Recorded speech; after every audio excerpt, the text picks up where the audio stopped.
Om NaMo Narayan. The ancient Indian astrologer में आपका स्वागत है। हम आज आपके समक्ष एक ऐसे राजयोग की चर्चा करने जा रहे हैं जिसे आप पाराशर जी के द्वारा दिए हुए षोडश वर्ग में से एक ऐसे विशेष चार्ट को निकालें और उसी से आप जान जाएं कि आपका जातक, आपका यजमान, आपका जो भाई बंधु जो भी है, जिसकी कुंडली आप देख रहे हैं, वो किस स्तर तक का अधिकारी बनेगा और कितना बड़ा राजयोग उसके जीवन में आने वाला है। जी हाँ मेरे दोस्तों, मेरे साथियों, मेरे ज्योतिष बंधु, आप सभी से मेरी अपील है कि आप अंत तक हमारे इस चैनल पर बने रहिएगा। आज हम आपके समक्ष पाराशर जी द्वारा दिए गए षोडश वर्ग के चार्ट में से एक विशेष चार्ट D40, जिसे खवेदांशांश भी कहते हैं, हम उस चार्ट को उठा रहे हैं। D40 को D40 जिसे कहेंगे, और D40 से हम आपको बताएंगे कि ऐसे कौन सा ग्रह D40 में बैठ जाए तो आपको उत्तम राजयोग दे देगा। अब आप मुझसे पूछ सकते हैं कि आपने D40 चार्ट ही क्यों उठाया। जी हाँ, यह भी प्रश्न होना चाहिए, क्योंकि कोई चीज रट के ज्योतिष पढ़ना नहीं है। आपको ज्योतिष केवल आपको अपने तकनीकी ज्ञान से समझना है और तर्क द्वारा उसे सिद्ध करना है। जी हाँ, अब आप देखिए कि D40 में हमारा क्या क्या चीज मिला हुआ है। D40 में क्या क्या मिला हुआ है, जैसे मान लीजिए हमें नवमांस का नवमांस देखना हो तो वो तो पाराशर जी ने दिया नहीं है। महर्षि पाराशर जी ने खष्टमांस तक दिया है, षोडश वर्ग तक दिया है। इसके आगे यदि आपको बनाना है तो आपको स्वयं उसके बारे में सोचना होगा। तो उसी प्रकार से D40 किसके बारे में है? वैसे तो विंशोत्तरी के शुभाशुभ के बारे में है। जी हाँ, क्योंकि त्रिशांश के लिए अरिष्ट, पाराशर जी ने कहा त्रिशांश से अरिष्ट और खवेदांश से शुभाशुभ देखें। तो शुभाशुभ की जहां बात है, उसके साथ एक चीज और मैं कहना चाहूंगा। आज मैंने जो सूत्र दिया है, जो खोजा है, जो मेरी अपनी एक खोज है कि 4 अर्थात चतुर्थ भाव और 10 माने दशम भाव। तो 10 और 4 मतलब 4 गुणे 10 मतलब 40, 10 चौक 40। इस प्रकार से D40 जो हम आपके समक्ष दे रहे हैं, इसमें कर्म आ गया, यानी दशमांश भी आ गया और सुख भी आ गया। तो वह सुख और दशमांश में स्थिति दोनों का कॉम्बिनेशन हम आपको बताएंगे आज। और इसमें सबसे बड़ा फैक्टर होगा जेमिनी का भी हम एक फैक्टर लेंगे। कौन सा? आत्मकारक और अमात्यकारक। जी हां, जैसे हम नवमांश में आत्मकारक की स्थिति देखते हैं और बता देते हैं कारकांश कुंडली क्या बनेगी, वैसे ही हम आज आपको D40 में, D40 में आत्मकारक की स्थिति से बता देंगे कि आपका ये जो जातक है, जो यजमान है, वो क्या बनने जा रहा है। क्या वो IAS बन पाएगा? बिल्कुल सीधे। एक बड़ा सूक्ष्म सूत्र है, आपको बहुत ज्यादा देखने की आवश्यकता नहीं है। केवल D40 चार्ट खोलिए, आत्मकारक की पोजीशन देख लीजिए, आप बता दिए जाइए, आप IAS बन जाए।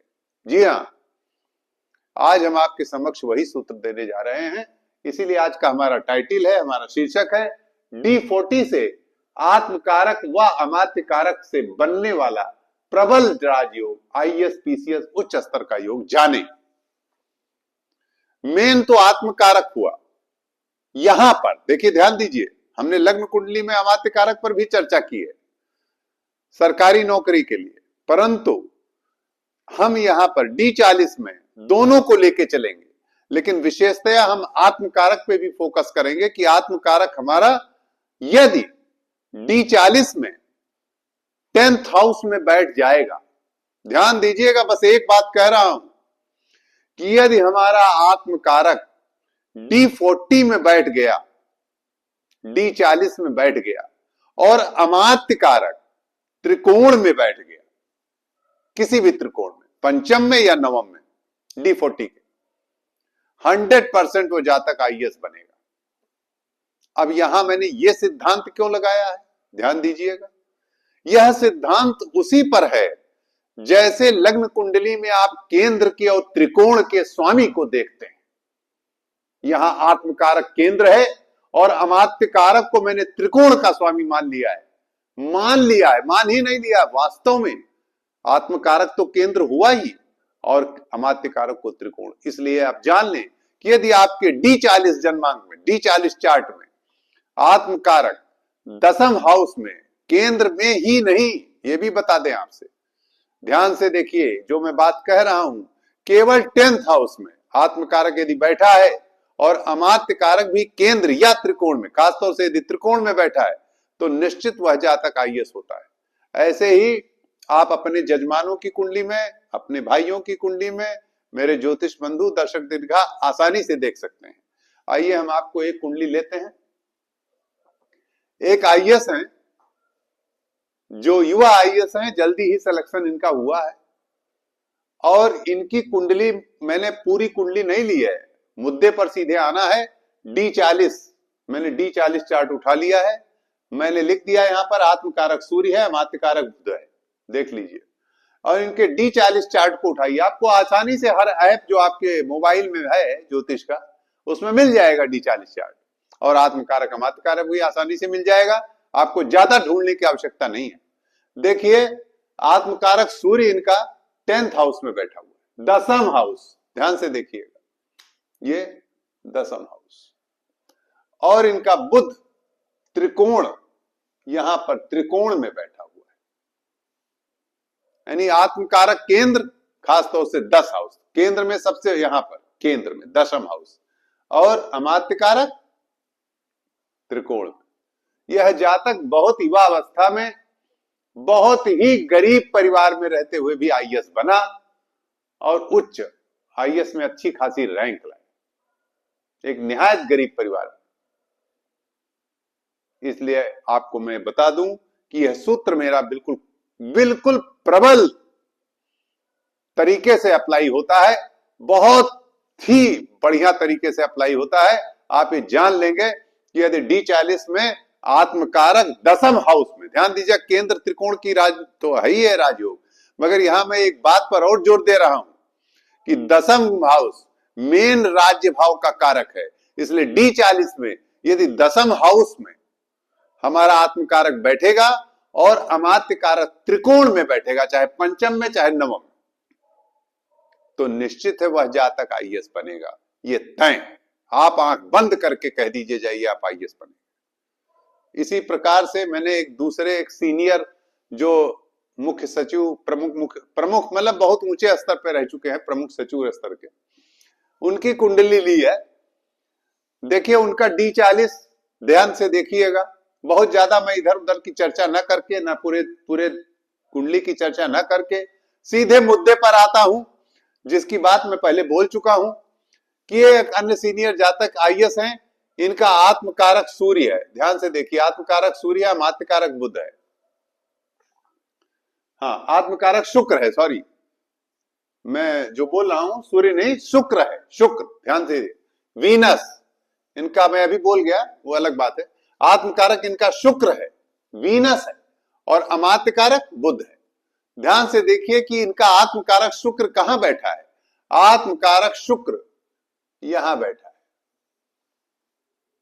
10th हाउस, सीधे इनका आत्मकारक शुक्र 10th हाउस में बैठा है, और बुध इनका अमात्यकारक यहां त्रिकोण में बैठा है, पंचम के त्रिकोण। यदि आपको यह कॉम्बिनेशन मिल रहा है कि आत्मकारक 10th हाउस में, अमात्यकारक त्रिकोण में, आप सीधे कह दीजिए जाइए आप आईएएस बनने वाले हैं।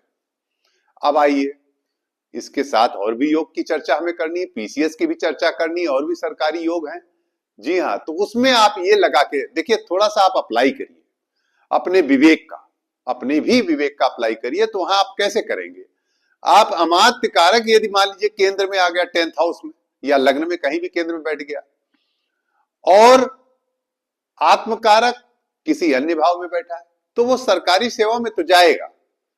मान लीजिए अमात्य कारक दशम में बैठ गया, तो आत्मकारक अच्छी पोजीशन में नहीं है, तो सरकारी सेवा में तो जाएगा लेकिन बहुत अच्छी स्थिति में नहीं रहेगा, तकनीकी सेवा हो सकती है। इसी प्रकार से टेक्निकल सेवा हो सकती है उच्च स्तर की, ऐसी बात है।